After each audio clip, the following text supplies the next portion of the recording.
Brothers Company presents the Pepsodent program, The Adventures of Philip Marlowe, starring Van Heflin.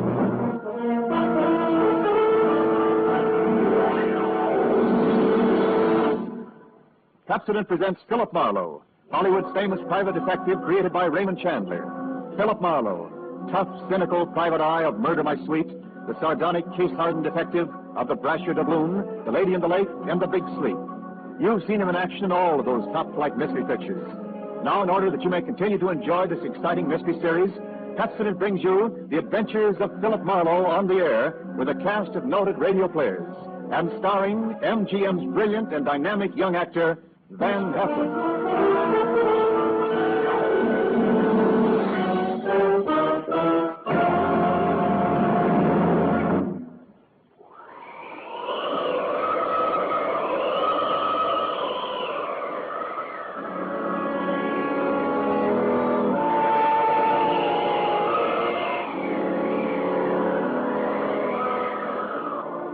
There was a rough desert wind blowing into Los Angeles that evening. It was one of those hot, dry Santa Anas that come down through the mountain passes and curl your hair, make your nerves jump and your skin itch. On nights like that, every booze party ends up in a fight, and meek little housewives feel the edge of a carving knife and study their husbands' necks. Anything can happen when the Santa Ana blows in from the desert.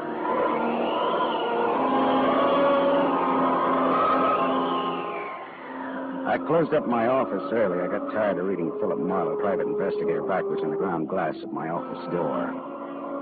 So I opened the door and closed it from the outside and locked it and went out to get a beer before I went up to my apartment.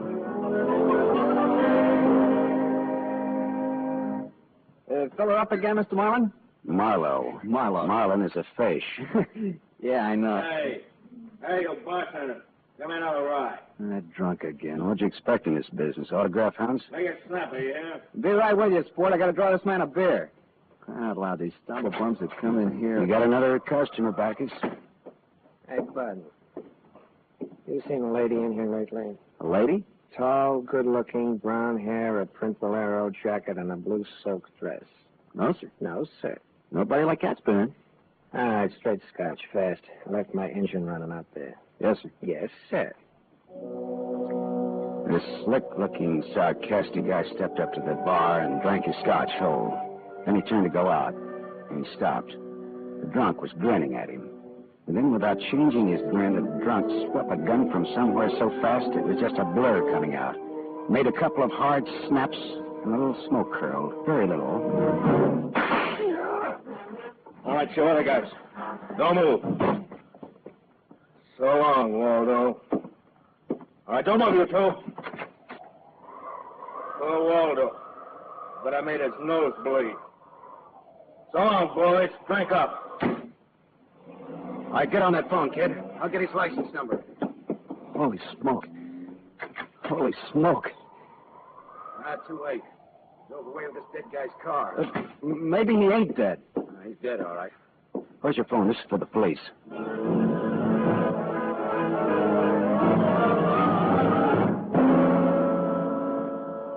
The prowl car boys were there in about 5 minutes. Waldo was out of business, all right. And nothing in his pockets told who he was, but he had about $700 on him. I told the cops what I knew, including about Waldo's tall, brown-haired pretty girl in the bolero jacket. It was about 9 o'clock when I stepped out of the elevator in my apartment house and almost walked right into a tall, brown-haired pretty girl in a bolero jacket, waiting for the elevator on my floor. Oh, excuse me. Just a minute, lady. I said, excuse me, I'm in a hurry. I'll be good enough Look, to you step better out not go outside in those clothes. Just what do you mean by telling me This what? isn't a make. You're in trouble. Trouble? Yeah, the cops are looking for you in those clothes. But I haven't done anything that's... I'm in room 41 across the hall now. I never collected an etching in my life. All right, I'll go with you. I'll go.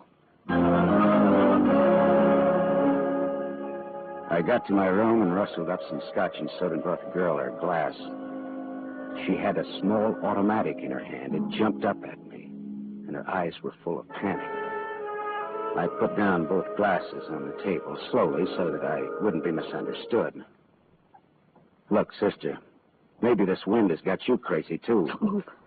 Careful, don't move. A man just got shot in a bar down the street. Before he got it, he'd been asking about a tall, pretty girl with a bolero jacket, like yours. What did he look like?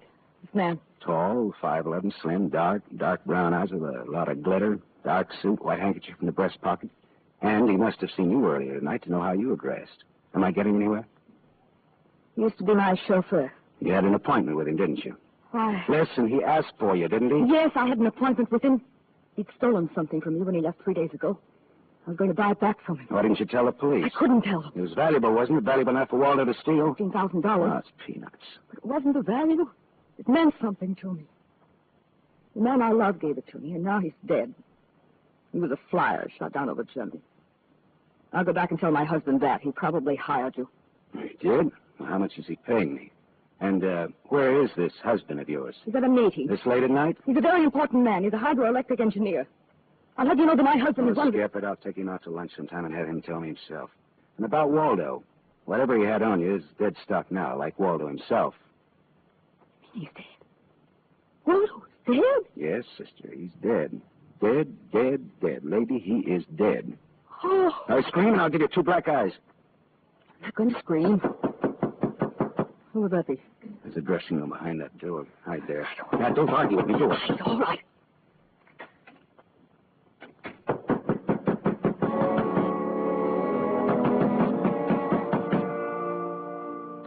And I went to the door, making a loud, yawning sound. The backs of my hands were wet. I opened the door. Without a gun. That was a mistake. I certainly knew the gun I was looking into. A .22 target automatic that had already killed one man that night. And I knew the bald head and the flat, shiny eyes and the face like a poisonous lizard. Baldy put the muzzle of his gun lightly against my throat. I backed into the room, and Baldy kicked the door shut. You alone? Look for yourself. I'm asking, not looking. I'm alone. You and that dumb bartender saw me dust off Waldo. What did Waldo do to you? Who's asking?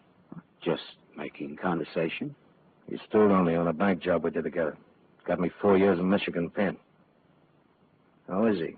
Dead? I'm still good, drunk or sober. Tell me why I came here, pal. You heard the barkeeper and me talking. I told him my name, where I lived. That's how, pal. I said why. Skip the hangman would ask you to guess why he's there. Oh, you're pretty tough at that, ain't you? But you're slamming off, pal. All right, but you could get that gun out of my neck and try somewhere else. Oh, yeah, sure. Is this better? This suits you all right? So it is my neck. Save when, pal? It's your party. I leaned against the gun. The door at the dressing room showed a crack of darkness. The crack widened. I began to shake a little. The girl came quietly into the room, but there was white all around her iris. She was scared. She had her gun in her hand, but I was sorry for her. Dead sorry. She'd try to make the door scream either way. It'd be curtains for both of us. You scared, mister? You worried about any little thing? I couldn't talk. The girl floated in the air somewhere behind Baldy, and her horrified face was drifting toward us. My mouth was as cold and dry as yesterday's toast. Well, kid, how's it feel? You ready yet? Go on, say the word. Well, don't take all night about it if you're going to do something about it. Why not, pal? I like this. Well, suppose I yell. Go ahead, yell. Go ahead. Put up your hand! Hey, look! Oh? Thanks, sister. Thanks. That buys me. Everything I have is yours now and forever. You flatter me no end, lady. I only punched him. All right, now get out of here while I call the cops down on this killer. Good night. Good night. Hey, wait. Leave that Blair jacket here. It marks you for the cops. Oh, yes, here. Okay. See you again? What? Oh, I don't know. No, I guess not. After all, who am I to be the rival of a dead flyer? I'll see that the police get Jesse James here. Good night, lady.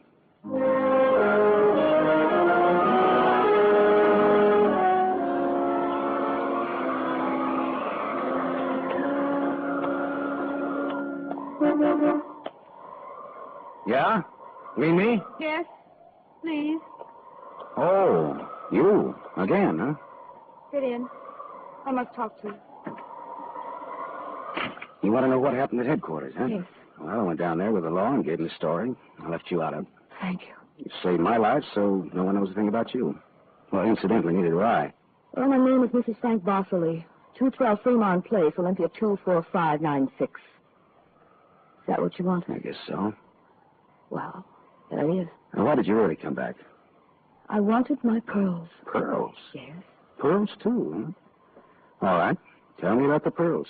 You've had a murder and a beautiful mystery woman and a sadistic killer and a heroic rescue. Now we will have pearls. I was to buy them back from a man called Waldo. Well, I saw everything that came out of his pockets, and there weren't any pearls. Could they be hidden in his apartment? It's possible. Waldo lived on the same floor you do in his apartment house. And why didn't I know him, at least by sight? He moved in last week and managed to get a sublet. Yeah, great, a sort of an amateur magician on the side, huh? It's getting rather late. Yeah. What about your husband this hot, mysterious night? He's still at his meeting. You could have brought him along. You could have sat in the back seat working out a problem in hydroelectrics while... While what? Well, I didn't have any answers that wouldn't sound cheap or just ridiculous if from the sophomore class of radar team. I had an unlit cigarette in my hand. I threw it out of the window. I took a hold of her and kissed her. She sat very still. I was shaking when I let go of her. Her voice trembled a little when she spoke. I meant you to do that. I wasn't always that way. Only since Johnny Dalmas was killed in the war. He gave me those pearls. 41 of them, perfectly matched with the diamond propeller clasp. I'd have loved them if they'd been wooden beads, because he gave them to me. I love Johnny. The way you love just one time. You understand that? What's your name? Lola. Lola, how did you explain a $15,000 pearl necklace to your husband? I told him we were imitation, and I bought for myself. How did Waldo latch onto them, what they stood for? When my husband was in Argentina, Waldo and I go for long drives. I was restless and wretched because of Johnny. Sometimes Waldo and I had a little drink together, but that's all. But you confided in Waldo about this pearl. I was a fool. And when your husband came back, Waldo stole the pearls and offered to sell them back to you, or he'd tell Papa, huh? I was a fool. And now you think the pearls are upstairs in Waldo's apartment? I suppose it's a lot to ask. No, sweetheart. I've been paid. I'll go look. We're here, huh?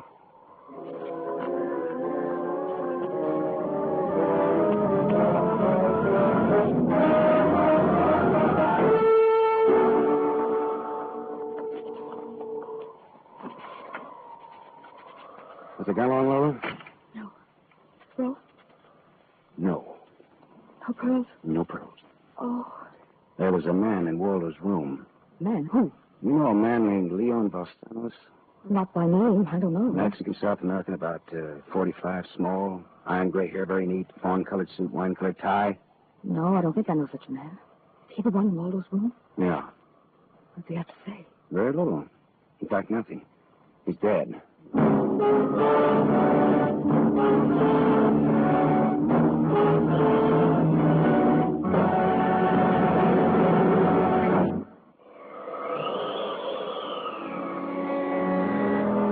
I sat with Lola Barsley in a car listening to that jittery, infuriating desert wind gallop around in the midnight streets. I just told her about the Latin-looking man I'd found in Waldo's room in a very dead condition. I held her hands until they stopped trembling, and I gave her the few remaining details. He had a gun in a shoulder holster, but someone had strangled him before he could use it. Someone? Waldo? Maybe. You see that convertible coupe two cars ahead of us? Been there for hours. He was there before I parked here to wait for you. Leon, the man in Waldo's room, came in that car, but according to the key containers he carried, that isn't his car. Whose car is it? Does it matter? Well, it belongs to a lady, according to the tag on the keys. A lady? Well, anyway, a woman, if you're going to split hairs. Eugenie Kolchenko, in West Los Angeles? Never heard of her. Uh-huh. All right, well, you go home now, huh? What are you going to do? Drive that flossy convertible around, wave at my friends, impress people. You run along now. Me, I've got another date.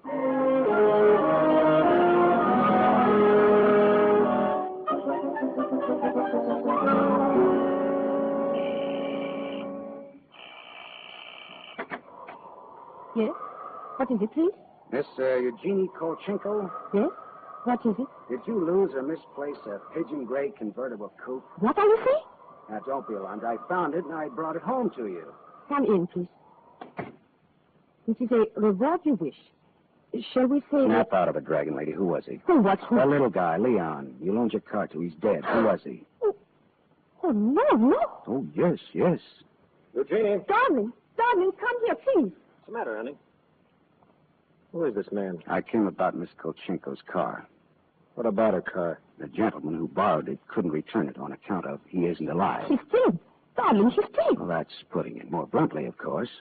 Dead, huh? Completely. Who are you? Philip Marlowe, private investigator. My card. Mm-hmm. You told the police yet? Never do at once what can be deferred pending negotiations. He's something. I might negotiate. Oh, peachy. What do you know, Marlowe?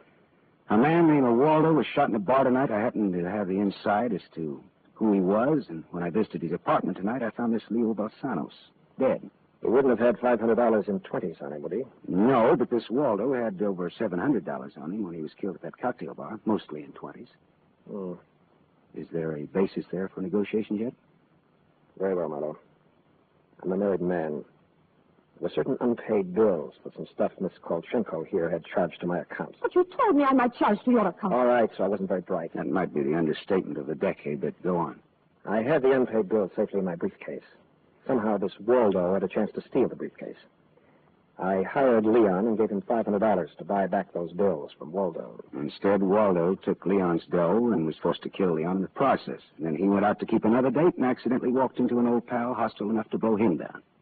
And someone still has those bills. And I'm in for the most of them. The man who shot Waldo got away in Waldo's car with your briefcase in it. Yeah, it could be. The cops caught him.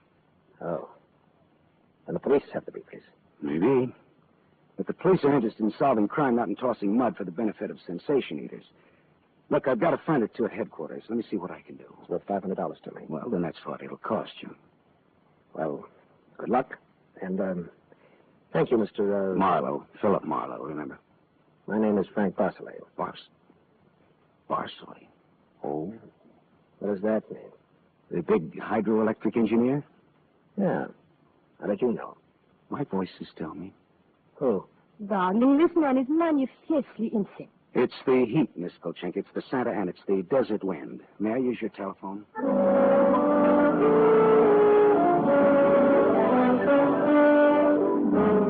Someday I must tell you about Ibarra.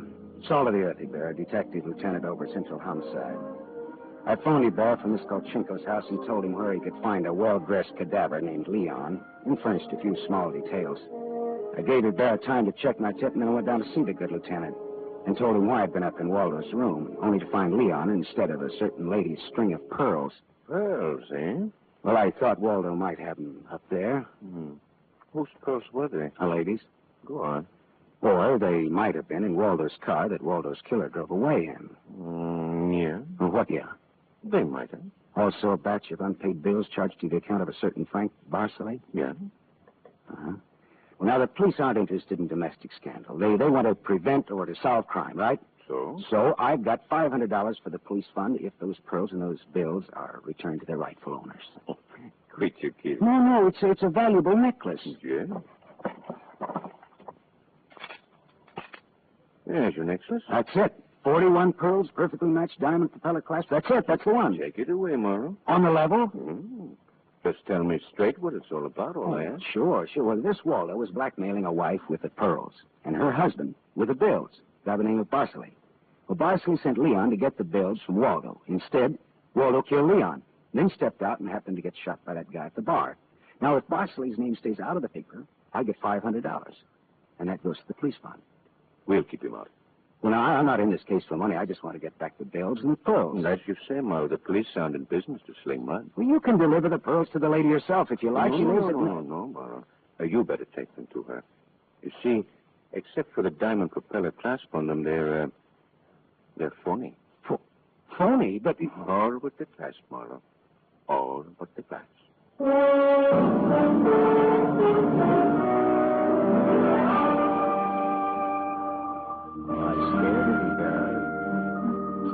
So the friar, Johnny Dalmas, the great lover, had given Lola a string of fake pearls. Well, I didn't know how to tell her, but I called her up and told her to meet me at the Beachcombers at 2. I was going to slip her the bad news slowly. I'm glad you asked me to meet you here, Mr. Marlowe. See, I had to have someone to talk to. Go ahead. Talk, honestly. Now, Mr. Marlowe, now more than ever, I must have those pearls. Why? Money trouble? Oh, no. It's just that everything's gone wrong. And this morning my husband told me we're to separate. Oh, I'm sorry, Lola. But if I had Johnny's pearls, it would be a link with the past, and with Johnny, it only meant to me. It's how a woman feels, Mr. Marlowe. I wouldn't blame you for not understanding. Maybe I do, though. So please, Mr. Marlowe, please, we'll try to find my pearls. Lola, look, Even if it isn't all of them. Any part of them. Any single smallest one of them. It'll be Johnny's. Look, will you meet me here again around 4 o'clock? I'll be here. Okay, I'll see what I can do.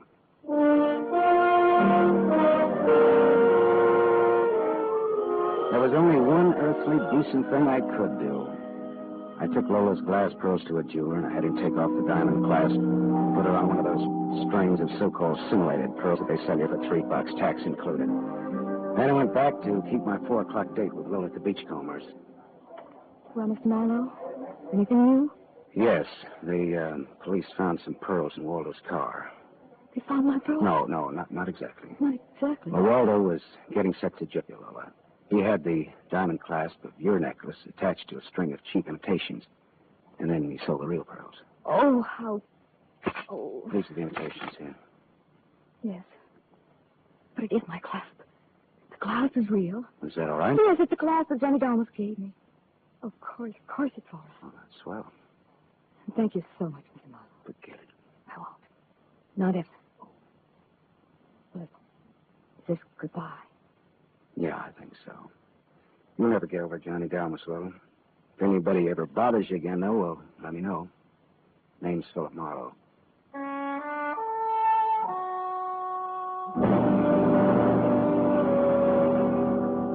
I drove almost to Malibu and then I parked and looked out on the rock cliff.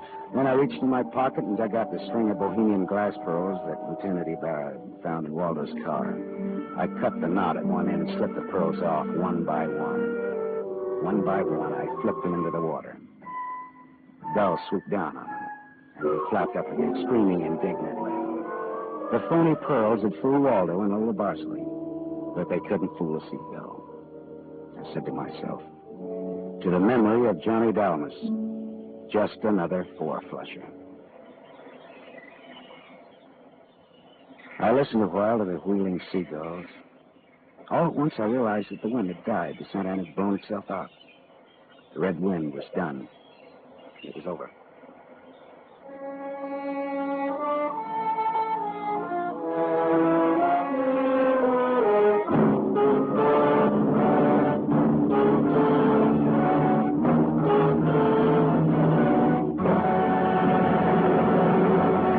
You have just heard Van Heflin, starring in the first of a new mystery series, Raymond Chandler's The Adventures of Philip Marlowe, brought to you by the Lever Brothers Company, makers of Pepsodent. Tonight's story on the adventure of Philip Marlowe is based on Red Wind, written by Raymond Chandler, creator of Philip Marlowe, the screen's most famous private detective. It was adapted for radio by Milton Geiger. Heard with Van Heflin was Lorene Tuttle as Lola Barsley. And this is Wendell Niles inviting you to listen again next week at this same time to another exciting story on The Adventures of Philip Marlowe, starring Van Heflin with a distinguished cast.